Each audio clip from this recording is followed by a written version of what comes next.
Yeah, so we met at college in Maryland. We did about a year there. Yeah, she's originally from New Hampshire. I'm from Wisconsin. So it was kind of a fluke meeting.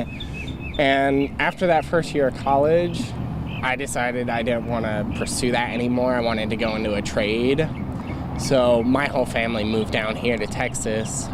And I was like, well, there's nothing back in Wisconsin that I care too much about. So I moved down here and started working plumbing. And what'd you do? Well, then about, a year later, I followed and I came down to Texas. So I've been here about a year now. And I work remotely, office based out of Houston.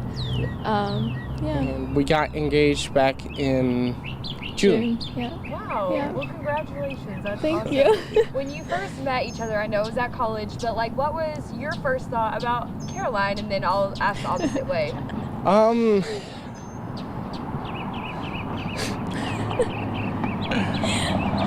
I don't know. It kind of just clicked for me. She was really funny. She's super smart, very organized, and I thought she was really pretty too. And then for me, well, obviously I thought he was super handsome, but we just clicked really well. And it was funny because we hit it off instantly, and like everyone knew. And then I was like, no, we have to wait at least a month. So I think we waited like almost exactly a month, and then we started dating. And that was like 2.5 years ago. So you guys decided to get engaged. You all were both living here at the time, correct? Yeah. Tell me a little bit about the engagement part of things, and kind of what you did, and the setup and everything like that. So I had the ring for about 2 or 3 months before I actually did it, because I wanted to find a way that was really unique and would just surprise her. And so it was a Saturday morning.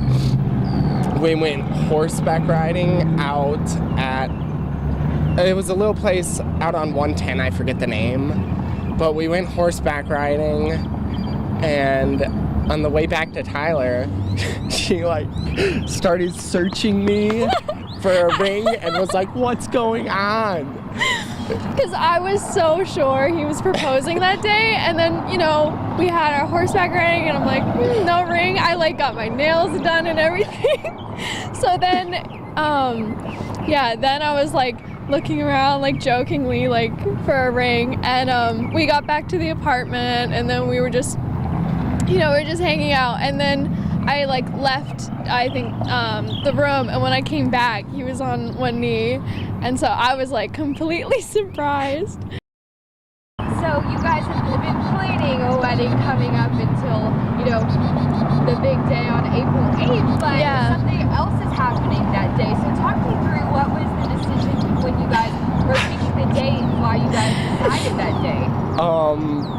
So when we first picked the date, we actually had no idea there was an eclipse on it. So we booked it. It was,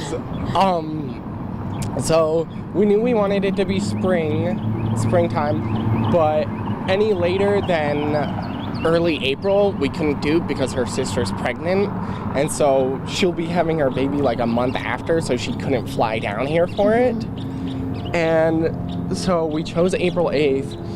And after we did, my dad's like, there's a total eclipse on April 8th. It's going to be dark all day long. And I was like, what? I think he said that the day after we booked our venue. But so then we just decided to roll with it. We're like, hey, that's actually pretty cool. Neither of us have had the opportunity to see that. And we looked into it. It's not going to be all day long. No, it's going to be 2 minutes. We were after looking into it more, we saw that there wouldn't be another one for super long time, and we were like, this is a really unique opportunity, actually. Yeah. So we're thinking of doing solar eclipse glasses for everyone, maybe with our wedding date on it or something. So we're having a morning ceremony to accommodate for that. It's kind of funny. we weren't planning for it at all, and then it just worked out that way. So You know, and like you said, it's kind of something that, you know, neither one of you guys have seen, but majority of your guests probably haven't either. This is true. And so what does that mean to like get to share like one, this most, you know, the biggest day of your lives, but also kind of intertwining that with something that's going to be so big for everyone else too, to get to see this outside. Yeah, I think it'll be really special, you know, to just be, it's a really intimate wedding. It's just like our closest family and friends. So just to be able to like gather outside with them.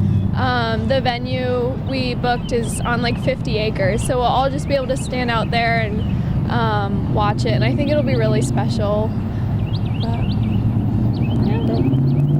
and so I know you're having a morning ceremony. By the time that it comes around that it's going to be happening, is everyone going to be outside looking up with the glasses and stuff like that? Oh yeah. Yeah.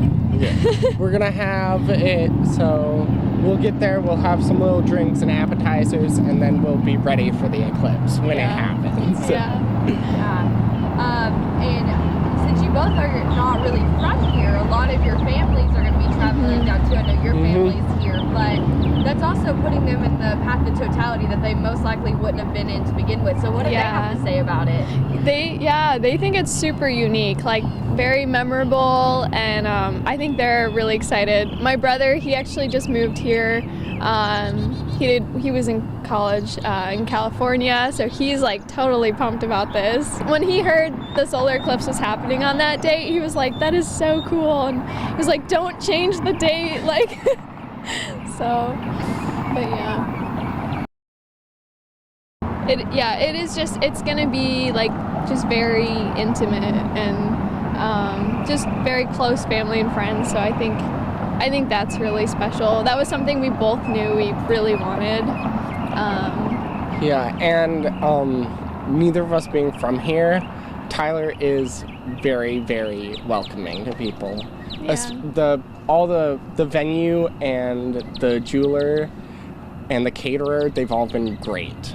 It's the people here have made trying to plan a wedding really, really comfortable and easy. Yeah, definitely.